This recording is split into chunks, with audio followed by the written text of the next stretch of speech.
guys, welcome to the live. It is Kim, and I got my hair cut today, so somebody actually did it, which is unusual. I'm glad to be here with you. Just got home, threw on a sweater, and said, "Okay, hit the live." So we're gonna do that. What is up, people? Welcome to the live. I'm glad to be here with you. Let's see. So yeah, got my hair done today. Just a little trim. He does a little brushy thing when he dries it that I never bother to do. So there you go. And went to the gym this morning, just the normal stuff. And I was trying to do a vlog today. And have to put that together. Just like video what's going on through my day. I did videos so far all the food I ate. So we'll see how that goes. I mean, I get creative sometimes with food, but a lot of times I'm like, and then I ate this again, and then I ate that again, and then I ate this again. So thanks, Rita. I appreciate it. Hey, Amy. Hey, Tracy. Hey, Terry. Hey, Amy. Hey, Mindy. Nice to have you here tonight. Glad to see people. So I'm here for the questions. Whatever you want to talk about, I'm happy to do so. Yeah, so I'm happy to be here. I'm a little tired. I'm just going to admit it. I'm just going to admit that I'm a little tired today. Just allergies have been bad and I haven't been sleeping all that great. So I'm just feeling a little rundown. I got a question from somebody, and so I guess I'll start talking about that in advance. And it's something that I talk about, not quite a bit, I think, but is this idea that um, our metabolism is meant to adapt. Um, so, what does that mean? Well, so I get emails all the time from people saying, like, I don't know what to do. I can't lose any more weight. I'm not losing any more weight. I don't know how to fix this. I'm totally stuck. I followed X doctor. I followed X keto guru. I fill in the blank, whatever name, right? And they said if I just ate this way, if I just followed these macros, if I just used this calculator, I would lose weight on a continuous basis. And then they don't. And it's frustrating. And so a lot of people are really stuck. And so I'll say, like, hey, let's track your macros, what's going on? Because I mean, quite honestly, a very easy answer is if you're chronically overeating, eating less will help you lose more weight. Pretty basic, right? But then, a lot of people will follow that advice, right? And will eat less and will eat significantly less. And then they'll hit a point where they are eating fairly small amounts and not losing weight. And it's just a sign that your metabolism has adapted to the circumstance you find yourself in. So there's an interesting study done by Herman Ponzer with a T in it, TZ, Ponzer. Um, And do you guys know who the Hadza are? I think they're in Tanzania. It's a hunter-gatherer kind of tribe. Sort of like when we think of like ancestral living, they're still living in their ancestrally appropriate ways, so they're popular to study.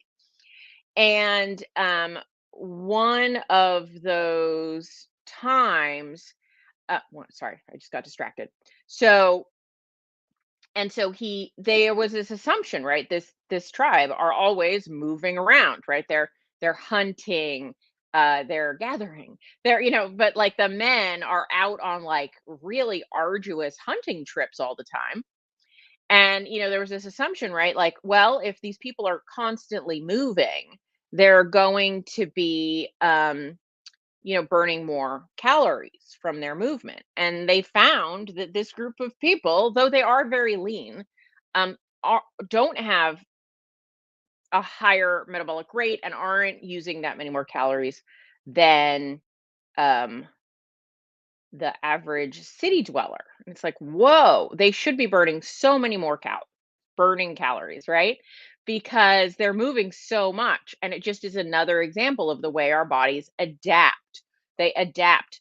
And it makes sense when you really think about it, right? Um, for us city dwelling people, calories are cheap.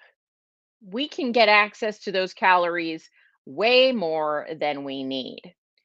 The Hanza, their calories are expensive in terms of effort, right? They have to do a lot of effort to get their calories. So it would make sense that it would be an evolutionary survivability tactic of the body to be as thrifty as possible, which is to say, these calories are too expensive. We're going to reduce the budget we need to meet our needs. And so that's exactly what happens. The body adapts. And so it's just one of this Ponzer's quotes from an article I read was, "Your Fitbit is lying to you." Or, sorry, lies my Fitbit told me. Like lies my doctor told me, right? Lies my Fitbit told me.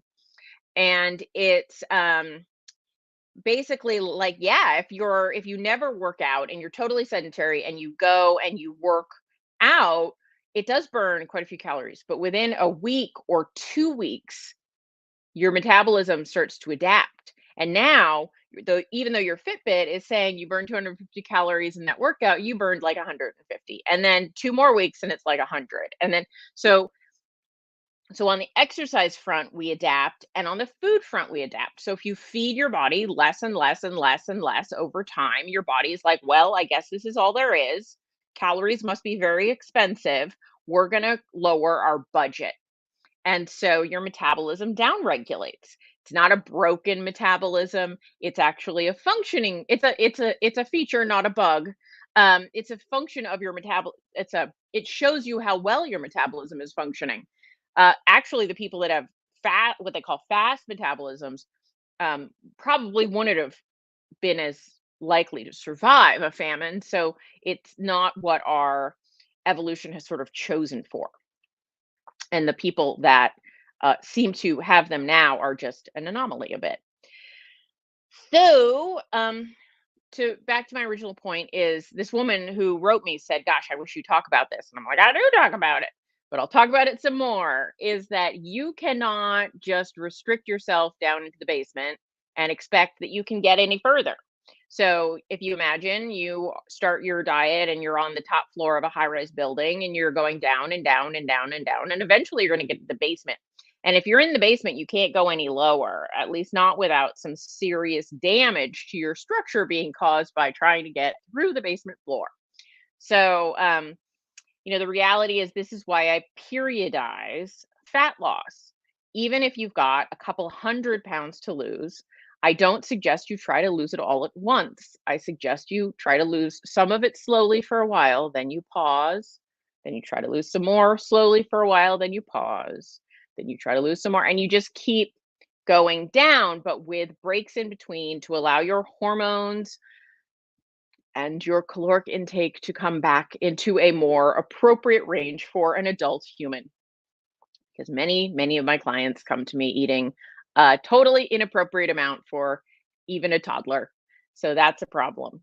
So anyway, so I just am putting that out there again because it was a request that you know you might need to eat more to set the stage to lose weight in the future.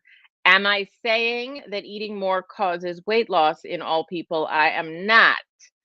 I'm not saying that. Although in some it does for reasons that don't make sense on the surface, but they do make sense when you delve into them more.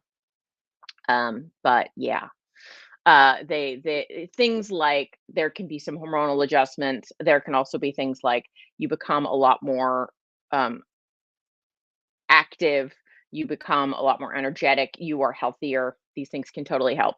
But no, not every person, some people are like, well, I upped my calories and I didn't lose any weight. And it's like, well, yeah, that's the more common reaction. But you have to set the stage to lose weight in the future. Um, Rita says, how would you pause and keep from gaining weight? Well, that's where you do a carefully planned reverse, which is you look at how much you're eating now and you just eat a little bit more. And then you eat a little bit more than that. And then you eat a little bit more than that. And you keep just inching your way up until you hit the point at which you are gaining weight. And then you stop there or right below there. Like, just take a half step back and pause there for a while and then see if you can push the envelope even more. I call it trying to find your caloric ceiling. And so doing this process and then hang out there for a couple of months and then you can try to lose some body fat again in another phase. It's the most effective way that I find, both from a mental health perspective and a functional perspective. Anyway, Karen says, I paused for about a year, but not by choice, but I'm back to losing again. Awesome. Hey, Jean, glad that you are a coach. I'm sorry that you were in the C word hell, but I'm glad that you have regained your health. Bridget says, my face looks bigger and my skin is more wrinkly. Could it be too much protein? Unlikely that too much protein is making your skin look more wrinkly. Usually, people's skin looks a little more wrinkly when they've done things like lost weight or lost water weight. So, when you lose water weight, you think about it. If your fate is, because the thing you're saying, they are contradictory, right? If your face is bigger, the skin is more stretched. When skin is more stretched, it looks less wrinkly. Like you blow up a balloon and then you let the air out, it's more wrinkly, right? But if your face is bigger, then it should be more stretched and you should seem less wrinkly. So I'm confused. But no, too much protein is rarely the cause of wrinkles and or large faces. Do you mean it looks like you've gained weight just in your face? Anyway, I don't know. Joy said, can you explain the reverse diet you used? I kind of just did. So what I did is I looked at what my intake of calories was, and then I upped it by about 50 calories and then about 50 more and then about 50 more, and just I kept just inching my way up. And primarily I used fat to go up because I was already pretty good on protein. Um, but you can also up protein a bit. Um, if you're low on protein in terms of what your body needs, increasing protein to the amount of protein your body needs will make enormous benefits, super beneficial. But generally, increasing your protein above what your body really needs is only entertainment. It's not, but for some people, they say it really satiates them. So eating a higher protein amount is good for them, and that's fine. Um, but the sort of, muscular benefits are going to be low once you reach enough. But if you're getting from under to enough, um, it's it's it's a big deal. Valerie says, having PCOS, could I just be a slow loser? Lost 37.8 last year, but this been the same weight for 3 months now. So Valerie, I have PCOS too. Had it since I was 15. It definitely is part of a sort of hormonal complex that does often make us slow losers, but it doesn't stop it. You can still lose a lot of weight even with PCOS. It's just not super fun to have PCOS. And no, you'll probably be slower than some of your friends for sure. And sometimes uh our bodies need a pause, and that's fine. But one of the worst things I think we can do is we're losing weight, we've lost a bunch of weight, and our body sort of stalls out, right? So I'm going to use calories. Hopefully no one's triggered. It's a unit of measure. So it's how I can explain things. It's not all about the calories. They're simply a measure that I can explain things with using less words. So, mostly you're getting above my head here. So, um, what am I gonna say? So, where's I going with this?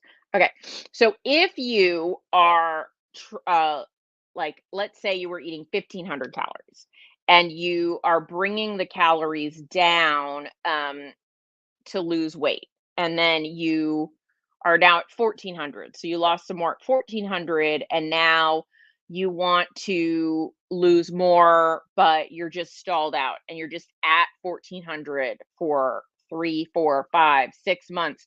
Maybe you even try and push it a little further, but you can't it's really hard and you're hungry. And so you're like bouncing up and down a little bit. That's probably the worst thing we could do. It's just kind of like banging your head into a wall repeatedly. Um, and so then if we don't raise the calories for a bit so that we can come back down, then yes, you will struggle. Valerie says, I'm currently hovering around 249, 510, eating around 2,000 calories a day, even though I don't really look at calories. Should I lower those? So 2,000 is a pretty decent amount of calories.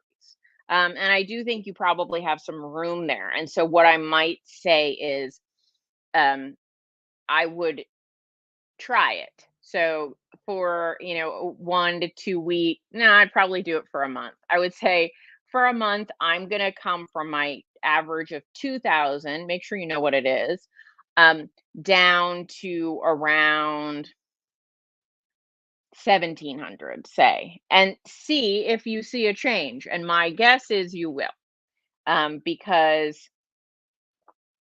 though we don't always need to count calories to lose weight, they are a unit of measure that can be very helpful in determining what's going on in terms of our weight loss. Now, if you had said, I'm eating 1,200 calories and I've been stalled for 3 months, I'd say, okay, we probably need to do a reverse. Your number is probably high enough that we can drop that down a fair amount and potentially see results. Valerie, I guess my question would be like, are you super active? Or not is also one of those things. Do you have a lot of muscle mass? Those are all going to play in, but generally speaking, not it. Okay, here I'm going to say something controversial. Um, if you're not losing weight, your current intake of energy, which we can evaluate based on calories, is higher than your body is able to lose weight with. Does that mean that lower the calories is always the answer? No, as I've explained, sometimes you're in the basement and you need to fix that. But, um, and I'm not saying that 2,000 calories is inappropriate for a 5'10" woman. It's actually a fairly appropriate amount of calories for a 5'10" woman. However, your body is not willing to release weight at that level at this time. And so moving that needle is potentially beneficial. Hold on. Hi. Oh, hi. I didn't mean to bring that on screen. I was trying to delete it. All right. So, yeah. So, steps are very helpful. Yeah. So, I mean, I think we do ourselves a bit of a disservice in the keto world when we say calories don't mean anything. They do. They're a unit of measure. Does that unit of measure mean exactly what we think it means? Is it like really black and white? Is calories in, calories out a simple equation? No, none of those things. However, one of the things I was thinking about when I was walking home today, because I walked to the gym and then I walked from the gym to the hair salon, and then I was like, I got nothing done today. But I was like, I have a live tonight. I'll feel better, like I actually did something. But is once upon a time, I would look at people talking about calories and I would feel very offended. I feel offended by their calorie discussion. Why would I feel offended by the discussion of calories? It's because they would explain it as if I was an idiot and that, well, it's really very simple. It's simply calories in versus calories out. But when you actually get into it, the calories out part is actually very complicated. And what is your body doing and what are your hormones doing? And like all sorts of things are in that equation. But it's not the fact that it's complex doesn't make it wrong. It actually makes it right. The problem is not the equation. The problem is people's explanation and understanding of the equation and trying to make it sound simpler than it is, which then makes you feel like everything is a lie. And the reality is, no, everything is not a lie. Um, People are just really bad at explaining things. That's what I was thinking about on my walk today. CJL716 says, need to eat nutrient dense versus quantity of, all right, of volume. Okay. Nancy says, you did a lot today. You walked to the gym, worked out at the gym, you walked to the hair salon, you got a very pretty, you, thank you. You walked home and now, yeah, I appreciate it. Thank you. I appreciate it. Valerie says, oh my God, I have heard my entire piece of Valleys. Exercise and eat less with no explanation. Thank goodness for people like us. Aw, thank you so much. Yeah, I mean, the reality is that a lot of people are like, well, just eat less and exercise more, right? That's the thing that people will tell you, but they're not. It's sort of like, I mean, it's the equivalent to somebody saying, um, don't earn enough to pay your rent, simply spend less and save more. And then when your rent is due, you'll have more money in your bank account. And it's like, well, yes, but that doesn't fix it. Or it's like, why did the plane crash? Um, well, the plane lost altitude and hit the ground. That's why the plane crashed. No, that's just explaining what crashing is. It doesn't tell us why the plane crashed. So, calories in, calories out. Yes, but it's like saying the plane lost gravity or the plane lost altitude. Sorry. And hit the ground. Yes, but we need to get into the why. Like what's behind it? What's causing this equation to be this way? So, there you go. Okay, there's questions I missed, so let me go back. I'm wearing all right.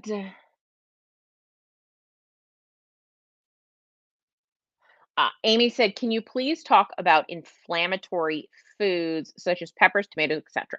So what you're talking about there are nightshades. So, okay, what is inflammation?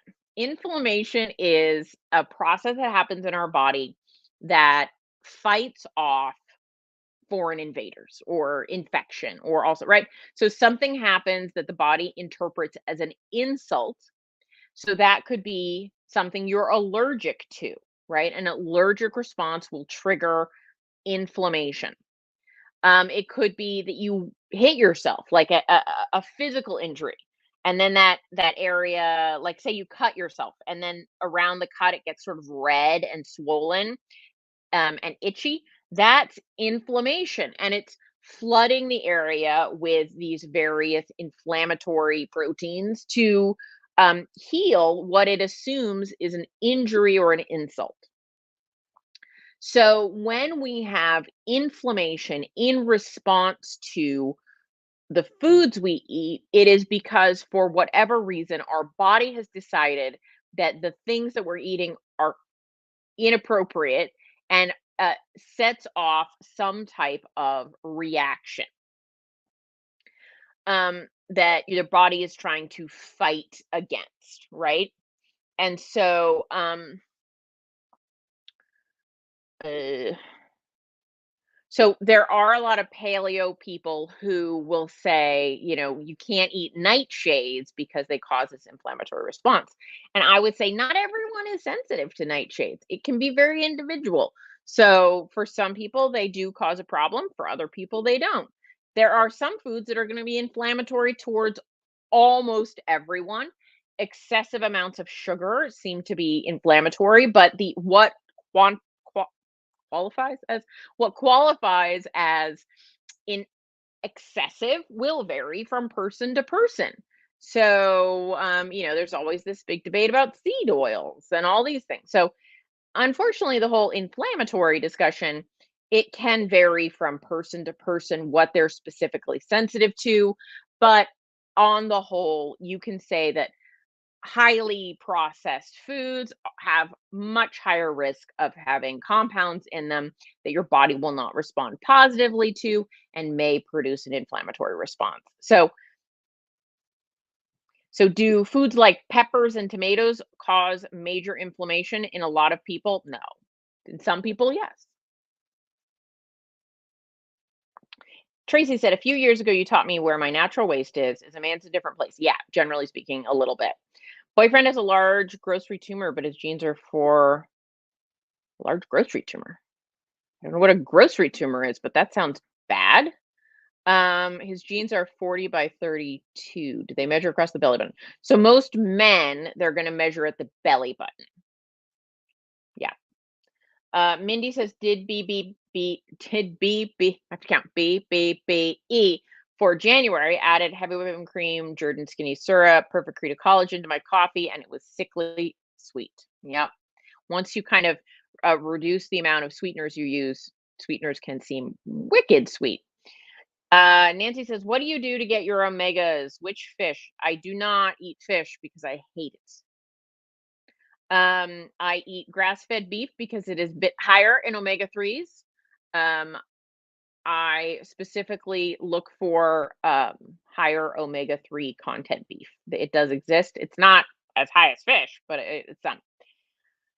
She likes Nisha promotes and loves fresh oysters. Are the smoked canned ones also good if packed in olive oil? Yeah, yeah, they are. As far as I know, don't know how much omega 3s are in oysters, to be perfectly honest. There might be. I just don't know. And generally speaking, I just don't worry about omega 3s all that much. I do supplement some essential fatty acids here and there through um sort of krill oil stuff, but I just quite honestly I don't worry about it too much. Um Kathy says, "Do I know if turmeric is okay for someone who has estrogen positive breast cancer?" I do not know. I have never heard that it's a problem, but there are a lot of things I haven't heard. So, and I've never researched the topic, so I'm not an expert on that. Terry says, counting calories has helped me see where I was and where I could go to break my insulin stall. Great, great, glad to hear it. I don't know what to do to delete people. Oh, my computer's being weird. Tracy said you did a heck of a lot of walking today for an American. Yeah, so I walked my gym is about 2 miles away, so I walk to the gym, I walk back from the gym. So 2 days a week I get for a 4-mile walk in every day plus the gym time where I'm there for like an hour and a half, which means that basically 4 and a half-ish hours of my day are used up 2 days a week. Because I also might, like, stop at Trader Joe's on my walk home, and it's like but, I was thinking about it the other day, I work a lot of hours, and I work 6 days a week. I work on Sundays too, so I was like, "You know what? This is okay. I can do this. I can do this to take care of myself." And I'm very blessed that I have a flexible schedule. That means some nights I work until 9, and I can still take the time I need to go to the gym and take care of myself.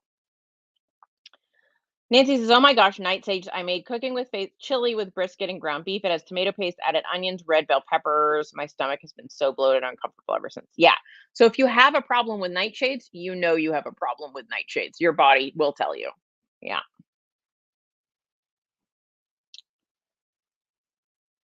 Tracy said, "Grocery tumor equals chubby." Oh, I've never heard that expression before. Got it. Okay, well, that's better than what I was thinking. I was like, "Oh gosh, she's got some type of tumor I've never heard of." So I would say, yeah, waist. A man's waist, generally his belly button. Now, with anybody who's been significantly overweight and stretched their skin out, right, or has been significantly pregnant and then lost weight or became unpregnant, the skin has stretched and thereby the belly button will relocate itself slightly in a downward trajectory. So, generally speaking, as we age, as we gain and lose weight, after we have childbirth, your belly button is now lower. So like my belly button is in my hip girdle area, right? So you know where your hips are. If you put your hands on your hips, you can feel the top of your hip, and then you can feel the hip go down, and you can feel the socket joint where your leg goes in, if you press hard enough. My belly button is in that territory, not above that territory now. And that's true of most people who have experienced skin movement over the years. So that's why a lot of people, when they say, well, just go with where your belly button is in terms of what your waist measurement is, for me, my belly button measurement is basically the same thing as my hip measurement, because basically in line with my hips. Not exactly, it's like, the widest point versus where my belly button are pretty close, but not exactly. I have thought about plastic surgery, but yeah, haven't done that yet. But yeah, the waist, I would say, and so when they do studies on this, not like studies on where people's waists are, but when they do a study where they're looking at like what's your waist measurement versus this or that, they actually get very specific about how they measured the waist. So, as an example, in Dr. Barry and my book on blood labs, we have a section on waist to height, and I give very specific examples of where the waist is in the description, because I took that description from the study where they discussed weight to height ratio in terms of metabolic health. They define that stuff. They define it. All right. What else? Valerie says, what kinds of exercises do I do at the gym? I do a lot of weight training. So I've only been back at the gym for about, when I say back, I'm like talking back in my 20s. It's been a long time I've been out of the gym, but I've only been in the gym this round for about 8 weeks. So I'm still working on things, but I can tell you, have it in my phone. I can tell you my routine today. Oh, I forgot to finish filling that part out. Let us see. Okay. I did the leg press. So that's the one where you look like a little astronaut. You get in the leg press and you're sort of slightly reclined, and then you push your legs out. So I did the leg press, 3 sets of 10, increasing weight each time. Then I did the leg extension. Well, these are not in order, but I did the leg because I go upper body, I go lower body, lower upper, lower upper. Um, I did the leg extension, which is where you're seated and you kick your legs out with a weight on your ankle. Then I did the leg curl. Well, not then, but I did the leg curl. These were my leg exercises. So that's the one where you're sitting and you curl your legs towards your butt, right? So you got extension, which works the top of your thigh, and the curl, which works the underside of your thigh. I did pec flies, which are like these with weight. I did some rear delt work. I did barbell curls. I did a low row, which is like works the lower mid back. I did tricep extension. I did hip thrusts, which is basically like you put a weight. It's very suggestive. You put a weight. There's a weight across your hips, and you're literally like thrusting your hips up against the sky to lift the weight with your hips. I did abs. Yeah, that's what I did. So I did those. So I'm basically trying to hit all the major muscle groups in my body and thinking about that. And then sometimes I'll skip one in one workout, and then I make sure I hit that in the next one. So basically I warm up. So I walk just a little bit I walk there. So I walk there as a warm up, and then I do weights, because my primary goal here is to add muscle mass. So that's what I do. I do not do high intensity interval training.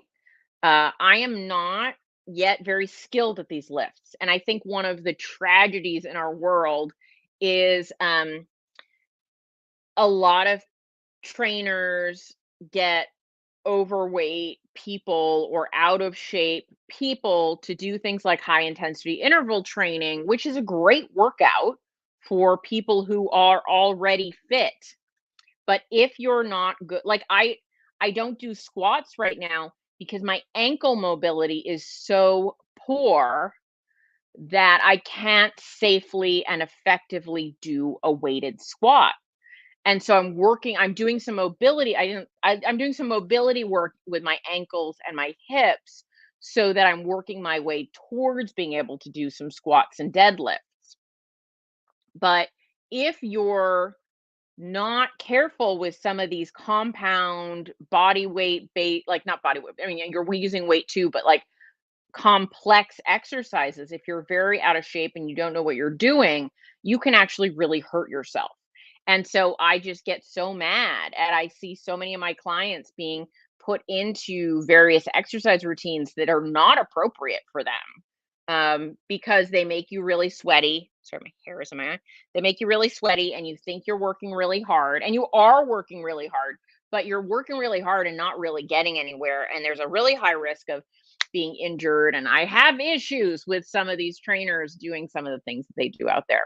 Luckily, I have some great advisors. Robert Sykes, Keto Savage, and Rachel Gregory are helping me in the background with a lot of things. And so I get good information. Um, Kim is excited to get to strength train. Woohoo! Um, uh, Mary says, so increasing weights with each set is beneficial. Absolutely. So like, let's say you start, and now there are times when I don't, right? So like if I'm doing though, like the leg press as an example, that sucker is heavy. Not everyone can do the leg press initially. The sled itself weighs 136 pounds. So you get in the machine and even unloaded, just pushing that machine and then letting it back down is kind of heavy.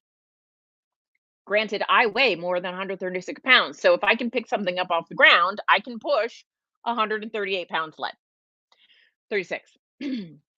um, then I start adding weights. But if I start with the heaviest weight I am capable of, I can't get as many sets in potentially.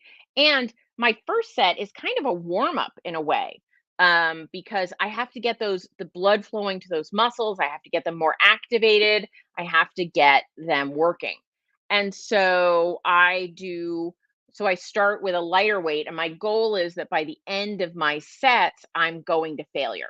So, like today, as an example, I started with two 45-pound plates on it. So that's adding 90 pounds on top of the weight of the sled. And then the next round, I added two 25, so another 50 to that. So I kept the one plate, I added another set of plates. And then so that was 90 plus 50 is 140 on top of the sled.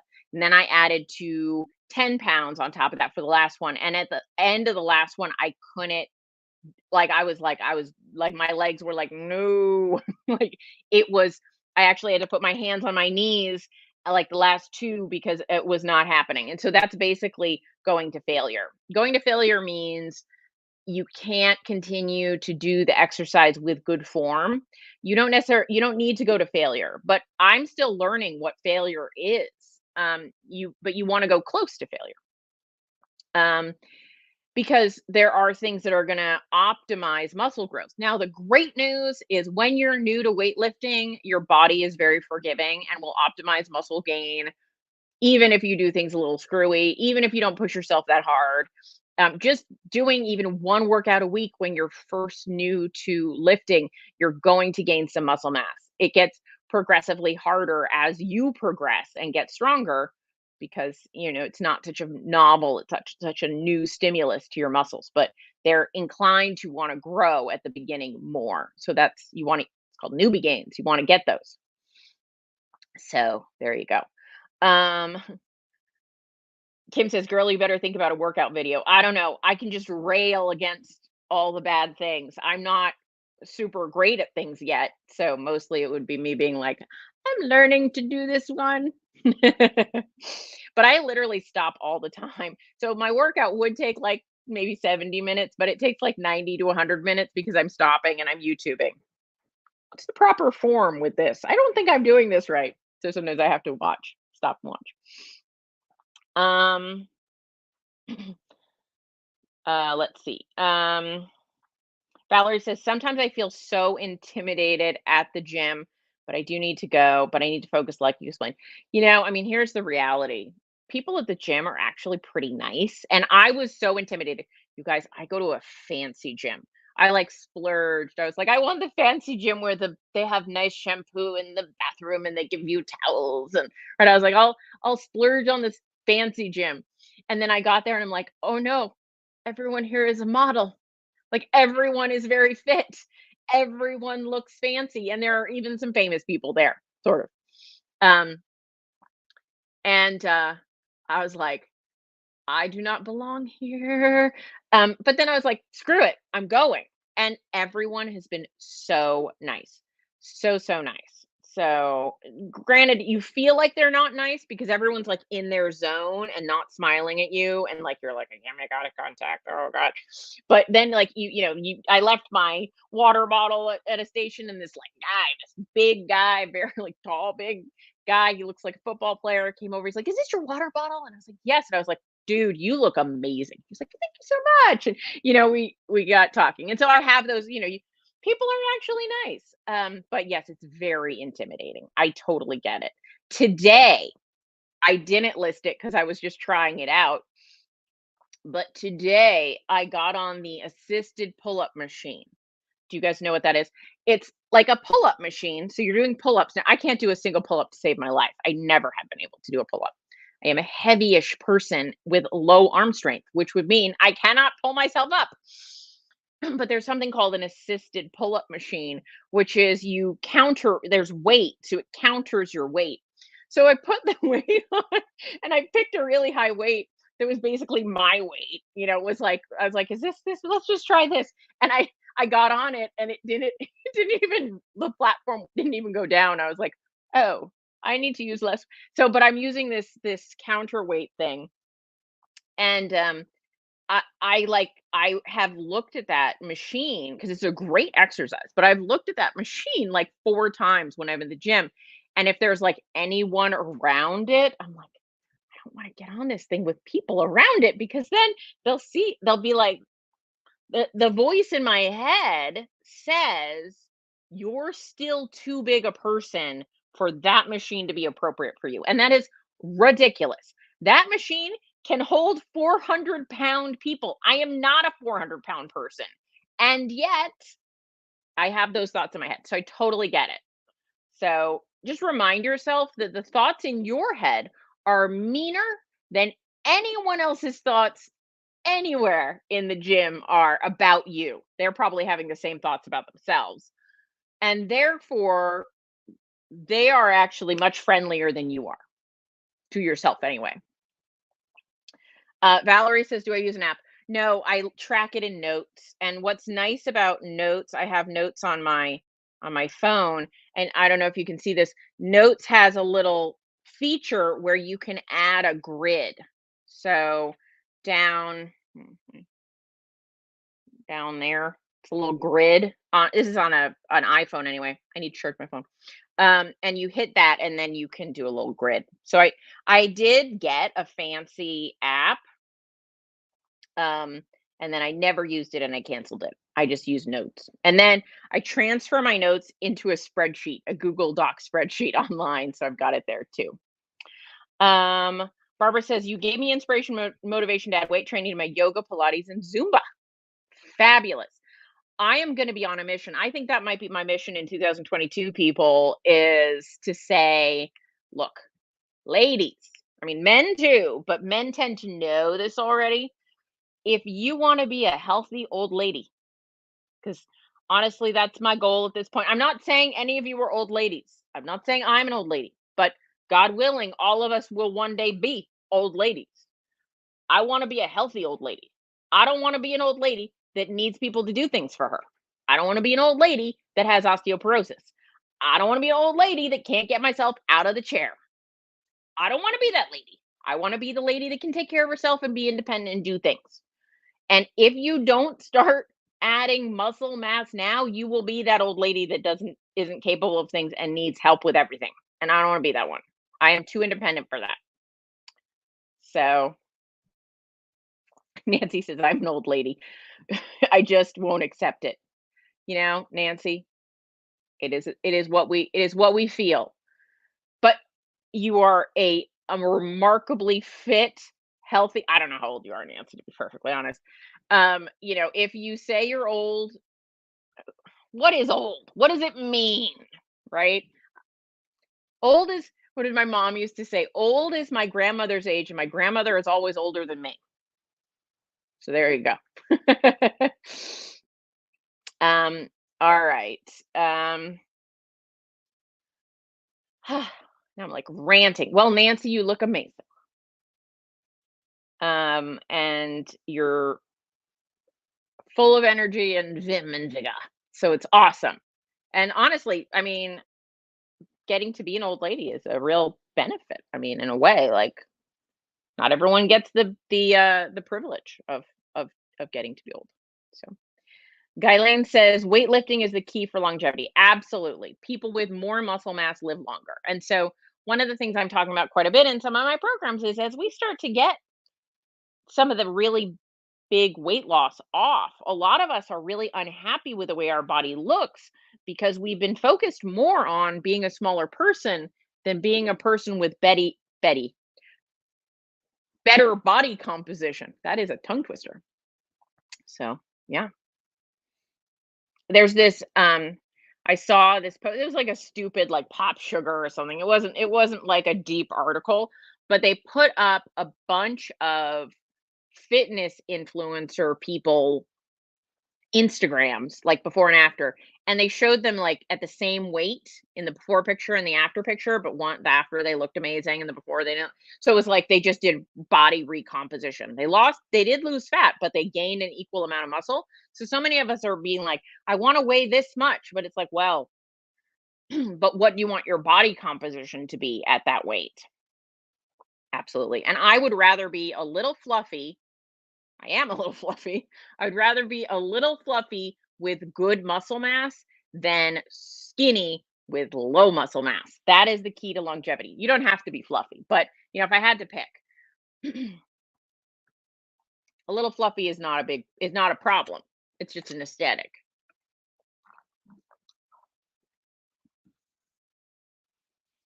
Anyway, I got on my soapbox this time. It's apparently I'm all about the weightlifting this year. So, anywho, all right. Any other questions or things people want to know about? I am happy to answer whatever I can. Fluffy fit girls rule. Yeah. Yeah. I mean, I still have this situation, which is a lot of loose skin plus some body fat, but I now have a little muscle on top of it. So it's okay.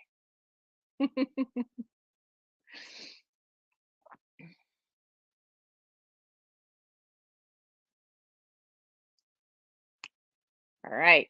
We may have come to the end of the questions because I just went on a long rant about things. So there you go. Joy is also fluffy with biceps, right? I want to be able to do stuff. I want to be fit, capable, right? What's another word for fit? It's capable. I want to be capable, highly capable.